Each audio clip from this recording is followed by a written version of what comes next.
So, good evening, everyone. Welcome to all of you out there.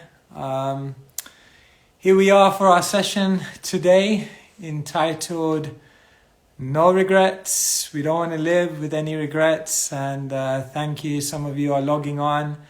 Really appreciate you taking the time. Pratik, Mansi, Parameshwari. Thank you so much. Sunil. Tyler, nice to see you. So as we wait for some of you to come on, I'll just tell you a little bit about what I've been up to. It's been a busy week as always. This week I've been out and about. It was really nice. Yesterday we were at Studio 108. For those of you who don't know Studio 108, that's a new initiative in London where we get all these amazing spiritual searchers coming together, and we had a beautiful evening and we talked about spiritual disruption and how, you don't want your life generally to be disrupted, but how disruptors come into our life and change our life for the better. So we had a great evening, and it was so nice to connect with such beautiful souls who are really thoughtful about life. So many of you are logging on. Thank you. We're up to 60 now. And today we're talking about not having any regrets. Some of you put some of your regrets that you had up on the comments. Many of you private messaged me many of your regrets. And don't worry, I won't be revealing those to the world. But thank you for letting me know, because it helps me to know what kind of things people are regretting. And today we're going to be talking about regrets, because I don't think there's any one of us on this call who doesn't have regrets in life. I think we all feel a sense of regret. So is regret a good thing? Is it a bad thing? How do we deal with regrets? Are regrets really something to regret, or are they just part of a divine plan as to how our life works out? We're going to look at regrets. Because sometimes living with regrets is not easy. And generally we want to live a life without regrets. So we're going to kind of look at this a little bit closely. And while we're setting up today, if you want to put any of your regrets or any of your questions on regrets, then put them in the chat, and I will be scrolling through and trying to address some of those things. So thank you. Thank you everyone for logging on. I'll just say a few prayers here. For those of you, our viewers who don't know, these are prayers of spiritual grace. The knowledge that we're discussing here on these calls is not just knowledge which is understood on the level of the intellect. It's not knowledge which is understood by one's cognitive abilities. It's not knowledge that you can memorize. It's not knowledge that you can even force yourself to believe in, but it's knowledge which is things you already know that we're discussing so that it awakens within the heart. And therefore, what we generally do is before having a spiritual discussion, we recite these prayers which basically make us more open and more available to actually realizing these things on a deep level. So thank you all of you for coming on. I'll say a few of these prayers and keep joining, and I hope you'll stay with us for the next 40 minutes while we discuss living without regrets. Om Ajnanatirandhasya Gyananjana Shalakaya Chakshurunmilitam yena tasmai Shri Gurave Namaha. Mukham karoti vachalam pangam langhayate girim. Yat kripa tamaham vande Shri Gurum dinatarinam. Paramananda madhavam Shri Chaitanya Ishwaram. Vancha kalpatarubhyascha kripa sindhubhya evacha patitanam pavanebhyo vaishnavebhyo namo namaha. Shri Krishna Chaitanya Prabhu Nityananda Shri Advaita Gadadhara Shrivasadi Gaura Bhakta Vrinda. Hare Krishna, Krishna Krishna, Hare Hare, Hare Rama, Rama Rama, Hare Hare. Thank you so much. So thank you again for joining, all of you wonderful souls. So, living without regrets. The reason why this topic came to my mind is because there was a certain point in my life, crossroads, which when I go back and think about that crossroads, to this day, it brings chills in my body when I think about it. Because when I think about that time in my life, I realize that in the split of that moment, I could have gone one way or the other. And if I had chosen in a different way, my life would be completely different. When I was 21, I decided that I would become a monk. And that decision, as you can imagine, brought great concern, great opposition, and great emotional maybe trauma would be too strong, but emotional pain in many ways. Because I had a certain idea of what I wanted to do in my life, and the people around me who had invested so much in me, who had cared for me, who had brought me up, had a different vision. And therefore there was a clash. There was a clash between what my heart was calling me to do and what my conscience would allow, in terms of not wanting to cause anyone pain. And so there was this tension in my life. And I remember this one evening, I had expressed my desire to become a monk, and it was causing great emotional pain for my family. And there was a moment when I got up from my room and I decided, I put my hand on the doorknob and I was about to open it because I just thought, this decision is causing people too much pain. And I think I just need to pacify everyone and just ditch this idea. And so I put my hand on the doorknob and I was about to turn it to walk down to make that decision not to walk the monastic path. And at that moment when I put my hand on the doorknob and I turned it, I just stopped for a moment. And the thought that came in my mind was, will I have regrets? If I go down and don't follow my calling, will I have regrets? And in that moment, I realized I don't want to live a life with regret of what could have been. I've come this far. I didn't come this far only to go this far. I came this far because I wanted to go the distance. And so in that moment, I sat down again and I resolved, I got to go through with this. And I did. And my life went in a certain way, a very different way to what it could have been if I had made a different decision. And so whenever anyone talks to me about regrets, it always leaves a deep impression in me, because not wanting to live a life of regrets was something that empowered me to follow my calling. And therefore, I think it's such an important topic. I'm just sharing from my own experience. And maybe many of you on the call feel like that. So today we're going to be talking about regrets. And well, I asked some of you, what were your regrets in life? And regrets in life, I think can be categorized into about 4 different types of categories. And now I'm going to share with you why regrets aren't necessarily a bad thing.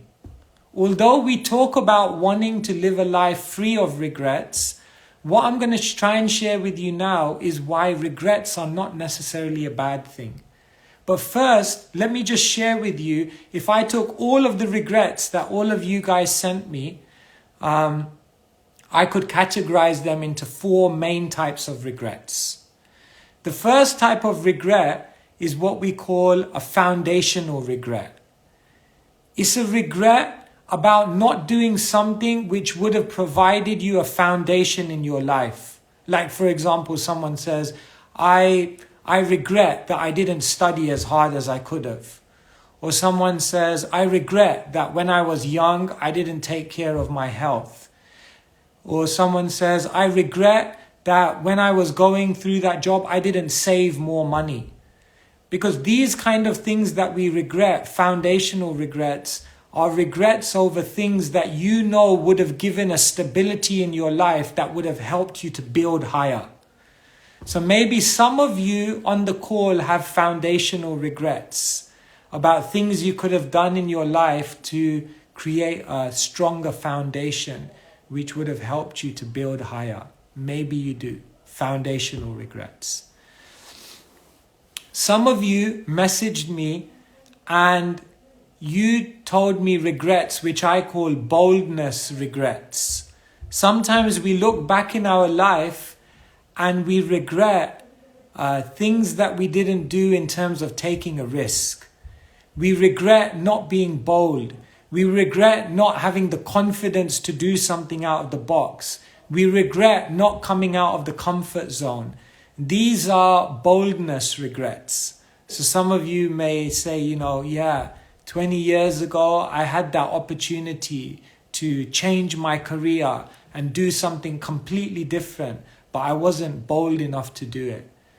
Or maybe I could have had a boldness regret in that moment if I decided that, no, I can't take this bold decision to do this. I should just make everyone happy. So another type of regrets are boldness regrets. Maybe some of you have some boldness regrets. Another type of regret many of you came up with is what I call a moral regret. Do you guys have some of this sometimes? You look back in your life and you think, why did I do that? How could I have acted like that? Why did I give in to my lower nature?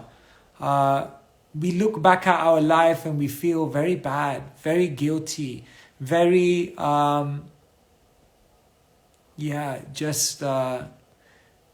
we lose value for ourselves because we feel like we compromised on our morals. We compromised on our good character. We compromised on doing the right thing. And that's always hard to live with. Even if no one else sees that, even in your own heart, it's difficult to live with because sometimes these moral regrets, they haunt us for many, many years. And shall I tell you the last type of regret that I could ascertain from all of you is what I call connection regrets. And they're regrets about relationships. I should have spent more time with that person. I should have expressed my feelings more. Instead of prioritizing that, I should have prioritized, someone else's, serving someone else instead of serving my desires. Connection regrets also deal with spiritual connection regrets. I wish I'd spent more time doing spiritual activities which would have connected me more deeply with the divine. So here you have it. These are all the regrets of life. Foundational regrets of things that would have given you a foundation in your life. Boldness regrets, regrets about things that you could have done but you didn't have the confidence to do it. Moral regrets, regrets about doing the wrong thing. And then connection regrets, regrets about not spending time in relationships. Now, one thing I want to share with you is this is incredible because actually in the Bhagavad Gita, Krishna Well, let me come to that in a minute. But shall I tell you why regrets are not bad? Because if you think about these 4 types of regrets, what they reflect is the 4 of the main ingredients that everyone has to have in their life to make their life amazing. The first thing you need to have in your life is stability. If you don't have stability, it's going to be very difficult to grow. And therefore, we're wired to have foundational regrets about not investing in stability. What each one of these regrets does is they reveal to you a key ingredient of life. Foundational regrets reveal to you that stability is one of the most important ingredients of your life. But boldness regrets reveal to us that we don't just need stability in our life, we need adventure, we need excitement, we need discovery, we need to explore. But not just that. Moral regrets that we have in our life remind us that in that journey of life, if we don't develop good character, we can't just create a life that looks good on the outside but doesn't feel good on the inside. And therefore, moral regrets reveal to us that character is super important. And connection regrets, what do they reveal to us? That the 4th ingredient of life is love. We seek love, we seek relationships, and we seek divine connection. So now can you see how every single one of these regrets that you have is actually a very valid regret? Because what these regrets reveal to us is a very important part of our life. So in summary, we have foundational regrets. And what does that reveal to us? Stability is an incredibly important ingredient of your life. Secondly, we have boldness regrets. And what that reveals to us is that adventure, discovery is an incredible ingredient of life. We have moral regrets, and that reveals to us that our character and how we conduct ourselves is super important. And connection regrets reveal to us that we have to look for relationship. And ultimately, according to the Bhagavad Gita, we have to look for divine connection, divine relationship, divine love. So, look back at your life and ask yourself what regrets I have. It's a good exercise to do. Because when you look back and ask yourself, what regrets do I have in life? What you'll begin to be able to ascertain is what ingredient in your life is missing. Our regrets will reveal to us what ingredient in our life is missing. And so it's a very, very useful exercise. So what I'm trying to do here for you this evening as I open this talk, and then I'm going to take some questions from you guys. So start putting your questions down about regrets, because I want to try and address them to the best of my ability, and I'll regret it if I don't. So please put your questions on regrets down. What I'm trying to do this evening is paint a picture to you that don't be down about the regrets that you have. Because these regrets are very valid, because they're revealing to you what the ingredients of a beautiful life are. Now I want all of you to do one exercise as you're on the phone, as you're wherever you are at home, on the computer, or wherever you are watching us tonight. I want you to think about one regret in your mind that you have. And what I'm going to try to do is frame that regret for you so that you can begin to look at that regret in a different way. The first thing I want to show you or share with you is that many of the regrets we have are illusory. Do you know why? Because when we regret something, we're comparing the reality to the ideal. But sometimes the ideal may not actually be realistic. And so when we look back in our life, we always think we regret something because we think the ideal was much better. And therefore we think we made a mistake. But we don't actually know, because many of the things you regret, you think if I had done it in a different way, it would have been ideal. But that we don't know, because we can't turn back time and see. Maybe the thing that you think you should have done, maybe it could have made things even worse. So many regrets I want to share with you are illusory, because regrets are to do with comparing the real to the ideal, but sometimes the ideal is not realistic. So sometimes you may think like, 20 years ago, I wish I chose that degree instead of that degree, because if I had chose that degree, then I would have been able to get this career and this much money and this much influence. But how do you know? You don't.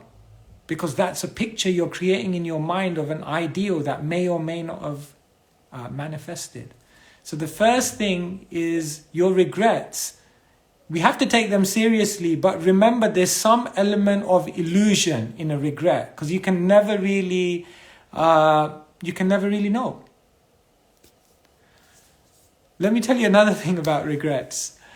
Regrets are also imbalanced.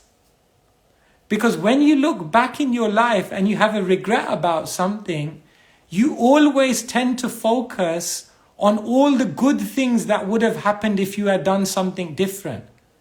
But you don't tend to focus on all the good things that also came from that decision. There will rarely be a decision that you made or an act that you did 20 years ago from which nothing good came. Every act, every decision always brings some good. And therefore, when we regret, what we often fail to acknowledge is that the path we did choose in our life also did give us some good things. So when you look at your regrets, also realize that sometimes our perception is imbalanced. But now I want to share with you the main thing about regrets, is that the emotion of regret is sometimes illusory. The emotion of regret is sometimes imbalanced.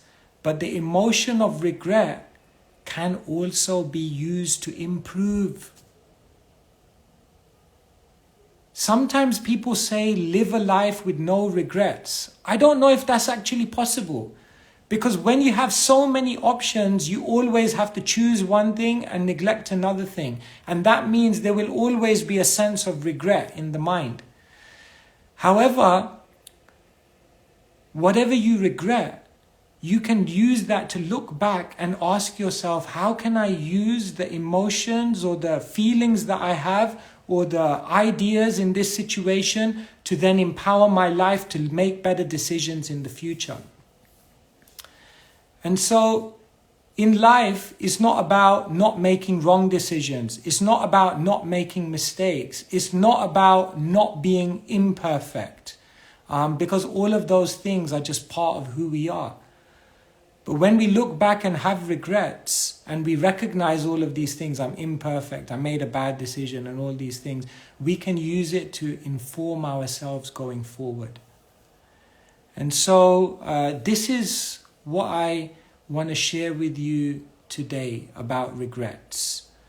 That the first thing is that regrets are there because they reveal important ingredients that we need in our life. So listen to your regrets. Don't just shut them out. Listen to your regrets. Accept them. And try to ask yourself, what is this indicating to me in my life that's missing? And then the second major thing I was sharing with you is that when you have the emotion of regret, realize that a lot of that emotion is illusory. A lot of that emotion is imbalanced. And a lot of that emotion, although it feels very heavy, you can use it to improve, because your regrets can empower you moving forward. So I'm just sharing with you some things here. Thank you so much, everyone, for coming on. And what I'm going to do is I'm going to try and answer some of your questions, unqualified as I am. So let me just scroll down and see what's here. I'm really happy to be with you all this evening. So Dipna, thank you so much for your question. Dipna is asking, how can we avoid getting attached to our regrets and the emotions whilst reflecting on what ingredients we need to make ourselves stronger or better in our own journeys? Yeah, so on one sense, we're looking at our regrets and we want to learn from those regrets, but at the same time, there's a sense of we're attached to the past and it's difficult to let go. Dipna, the first thing I want to share with you is learning to let go and accept the past in the past is one of the keys to life. The Bhagavad Gita is split up into 18 chapters. And there's 3 main sections, the first 6, the middle 6, and the final 6. And those 3 sections each deal with a key insight of life. The first 6 chapters deal with karma yoga, which is essentially the yoga of how to live in this world and navigate everything. The middle 6 chapters of the Bhagavad Gita deal with bhakti yoga, and this means the yoga of love. How to give your heart in a relationship selflessly. And the final 6 chapters of the Bhagavad Gita deal with jnana yoga, which means the yoga of knowledge, but we say the yoga of how to let go. The yoga of detaching yourself from that which doesn't serve you anymore. And one of the things that we have to detach ourselves from is the past. Leave the past in the past. That doesn't mean you can't learn from it, but accept it was part of your journey and now try to utilize it moving forward. Dipna, what I want to share with you is that at any point in life, you have the ability to say, this is not how the story is going to end. Right? This is really, really powerful. The Bhagavad Gita explains that in our life, there are 2 things which are driving our trajectory in life. One is fate, and the other one is free will. Fate means karma, the situation that we've created because of past decisions. And all of us create a certain platform for ourselves. But what Krishna explains in the Bhagavad Gita is life is an interplay of fate with free will. So that means within any given situation that we've created, we have the full ability to turn it around and make it into something else. We have the power to design our own destiny.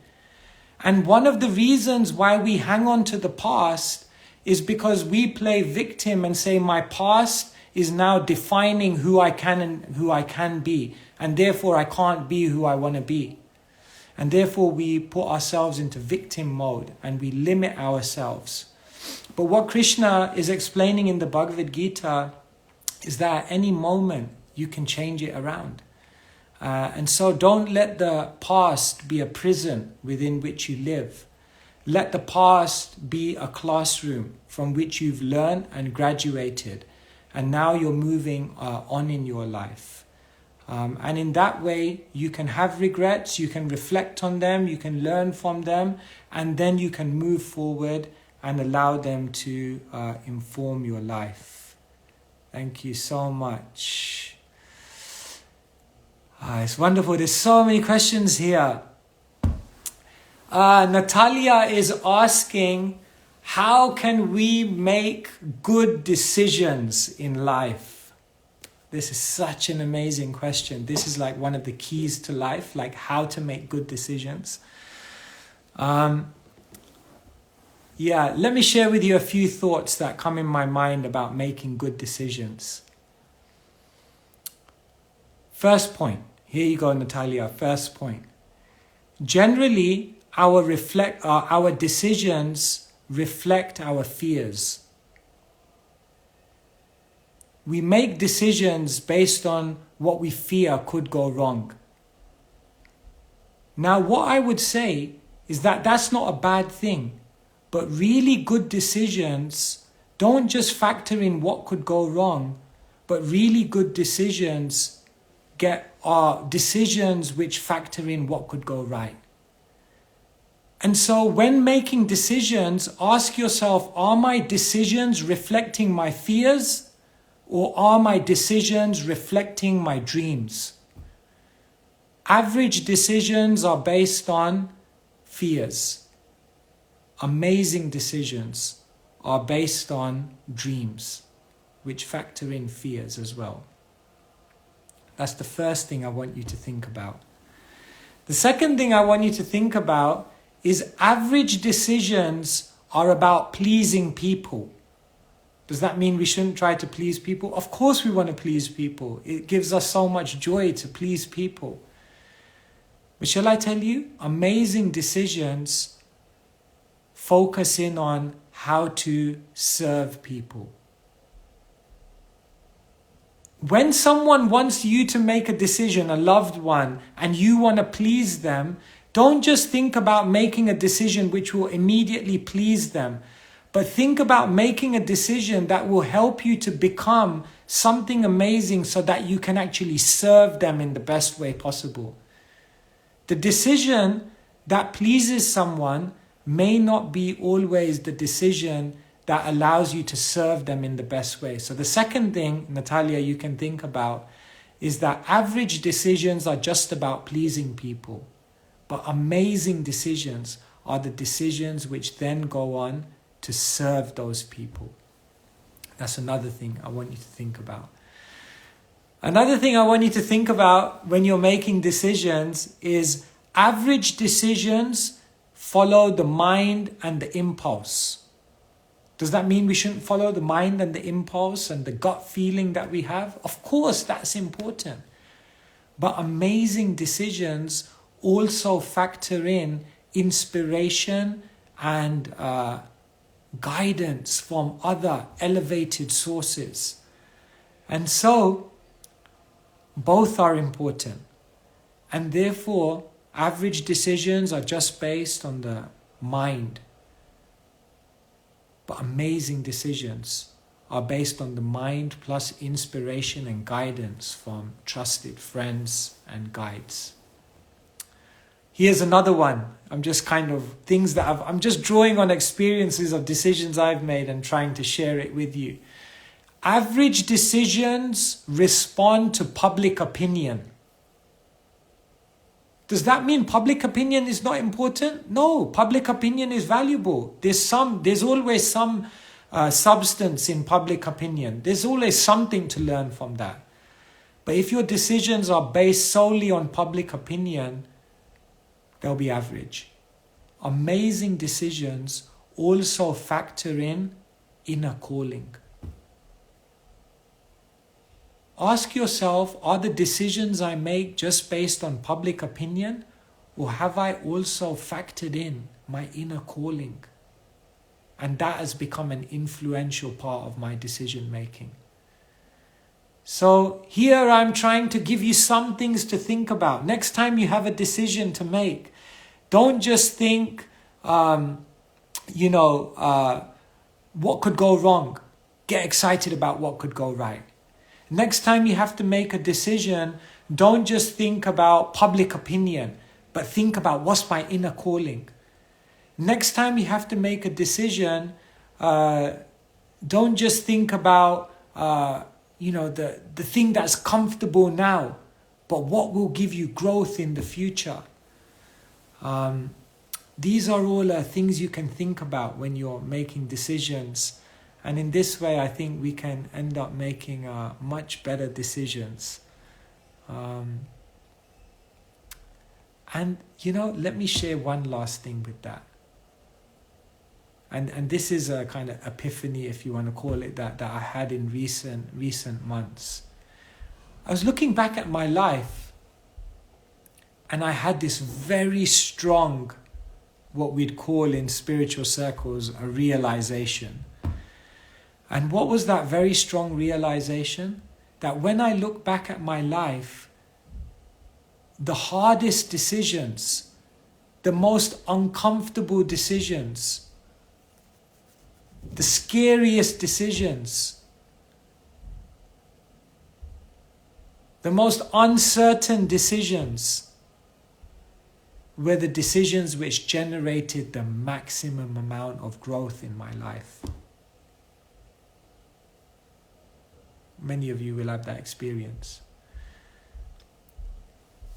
The amazing lesson to take from this is that in the future, that means if I want to grow to my potential, I have to be ready and willing to embrace that uncertainty. I have to be ready and willing to get out of the comfort zone. I have to be ready and willing to become comfortable with the uncomfortable. Because when I learn that art of becoming comfortable with the uncomfortable, I can make the hard decisions. And making those hard decisions will help me to achieve my potential. And so these are just some thoughts that I'd like to share with you. And I'm just scrolling through to see what questions you may have. So yeah, if you do have a question, please do it. Please do put it on the chat. Joseph says, I regret not staying at the manor. Well, you're welcome. You can come anytime. It's your home. This is one thing I want to share with you, actually, that, taking some time out for your spiritual immersion is probably one of the best investments you can make in your life. I feel like everyone has to disconnect from the world for some time in their life. It may be a month, it may be 2 months, it may be 3 months. Sometimes we have to do it regularly. Sometimes we have to just take a major part of our life and disconnect from the world. But taking some time to disconnect from the world and really distance ourselves from the noise of the world and really try, surrounded in spiritual environments, to really connect with our inner calling. This is changing our life. So I want to, Joseph, you're welcome. But try to take some time out. And you may say, well, no, life is so busy. I don't have the space. You have to make the space. According to Ayurveda, half of your stomach should be filled with solids. 1/4 should be filled with water. And 1/4 should be filled with air. Space. With nothing at all. Because it's that space, it's that air, it's that free vacancy that allows the fire of digestion to take place. And so in your life, you got to create time. Some things are so important, it's not about making time. It's not about having time, it's about making time. You got to make time. Make time to disconnect from the world. Okay, I am... Yes, Paula, we'll be down to Spain again. I'm looking forward to being in Spain and Madrid. We were there recently with all of you and we had a great time. We're in Madrid singing and chanting with all the wonderful people there. Okay. Priya Radhesham is asking a nice question. She's saying, what if your regrets are repetitive?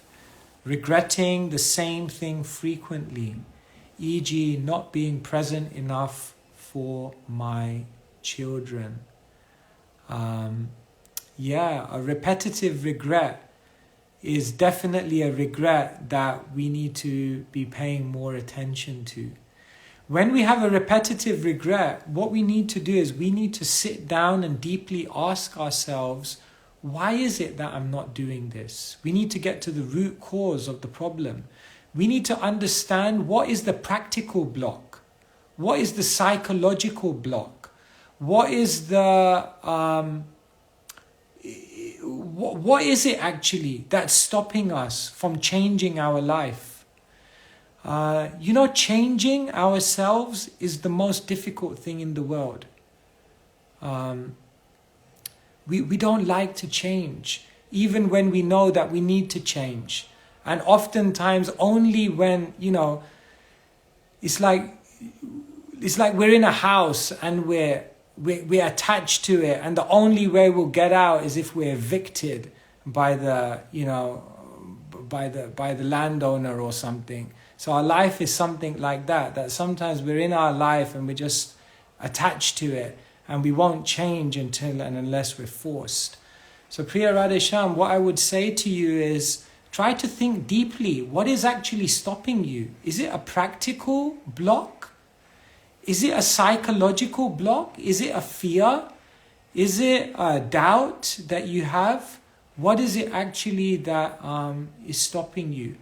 And sometimes the thing, we don't only focus on what's stopping us, but sometimes what it is that there's something else in your life which is taking precedence, which is then stopping you from doing this. And so if you want to address this thing, you got to actually address that thing first. You see? Does that make sense? Like, for example, if someone says, I keep regretting that I'm not spending enough time with my children. The problem may not be that they don't see the importance of spending time with their children, but the problem may be somewhere else. That something else in life is consuming their consciousness and repeatedly taking them away from what they know is right. And therefore, if you want to address the problem here, then you need to first address the problem here, because then that opens up the space to deal with it here. So that's something we need to perhaps look at. Okay, time is going on. It's 8:45. I really, really appreciate all of you coming on. I'm going to take one final question this evening. And that's the question from Victoria. And Victoria is asking a very beautiful question. She says, when you say disconnect from the world, what do you mean exactly? How does one do this with job responsibilities and so on? Yeah, so what we mean when we talk about disconnecting from the world is not going off the grid and being irresponsible and just leaving everything hanging and running away from the world. But it's about finding a sacred space in your life in which you can escape the noise of the world and really begin to hear your inner world. Disconnecting from the world can mean different things. Every year we can disconnect from the world for 1 month by going on a retreat to a different place, in a different environment, surrounded by different people, in a space where you're not constantly being demanded on for something. So every year you need to try and disconnect for 1 month and go into a different environment, surround yourself with different people. Every week, I think you need to disconnect for 1 day. Now, in today's day and age, that's difficult. But if you can, start doing that, even for half a day, every single week, just disconnecting from your daily schedule and just taking some time to reflect on how you're developing week to week. And what I would say is every day you need to disconnect for 1 hour at least and go into a sacred space where you can really begin to orientate yourself for the upcoming day that's about to come. So when we talk about disconnecting, Victoria, we're not talking about just running away from life. You just have to build in sacred space, a sacred month, a sacred day, a sacred hour. And you have to guard it with your life. And you have to say nothing, nobody can hijack this space. This space is off limits. This space is all about me orientating myself so that my life can go in the right direction. And so I go on in my life without having regrets and fulfilling my potential. So I hope that helps. There's so many more questions. There's so many of you online. I really appreciate you guys taking the time. and being with us this evening. I'm on the eve of going on a trip, disconnecting from the world. I'm going to be heading to the holy village of Vrindavan in India. Yeah, I'm going to be there maybe for a month, maybe for longer. You never quite know what's going to happen when you go to a place like Vrindavan. Anything could happen. So I'm going to really try and keep in touch with all of you. I'm going to try and send you some video diaries of what's happening in Vrindavan. I'm going to try and give you a glimpse of the Holy Land. Vrindavan is known as the playground of God. So it's full of charm, it's full of color, it's full of so much life transformation on a deep level. There's so many wonderful saintly people there. Maybe I'll try and film some of them and deliver some of that wisdom to you. So yeah, I'm going to try and be a messenger of some wisdom from Vrindavan over the coming weeks. I hope we'll stay connected. And yeah, wishing you all well and hope everyone's doing good. Thank you, Vish, for your kind words. Yeah, hopefully safe travels to Vrindavan. And hope to keep in touch with everyone, and wishing you all the best, and thank you for making it this evening. Let's not live life with regrets, but let's all also realize that those regrets are there for a reason, and those regrets can reveal to us ingredients that we need to factor in so that we can achieve what we want to achieve in the limited time we have here. Let me leave you with one verse from the Srimad Bhagavatam. Ayur harati vaipumsham udyan ashtam chayanaso ut yachano nita uttamashloka vartaye. The Bhagavatam says, every day the sun rises. Ayur harati vaipumsham udyan ashtam chayanaso. Every day the sun is rising and every day the sun is setting. And as the sun rises and sets, let's realize that life is being taken away. And so let's follow our real calling, and let's listen to the regrets, and let's transform those regrets and use them to inform us of the better future. And in that way, let's create the beautiful life that we all so much desire. So thank you very much, everyone. Wishing you a wonderful evening, wishing you wonderful dreams wherever you are. And I'll be in touch from Vrindavan, and be saying a prayer for everyone so that we can all go forward on this beautiful journey of spirituality. Take care. God bless.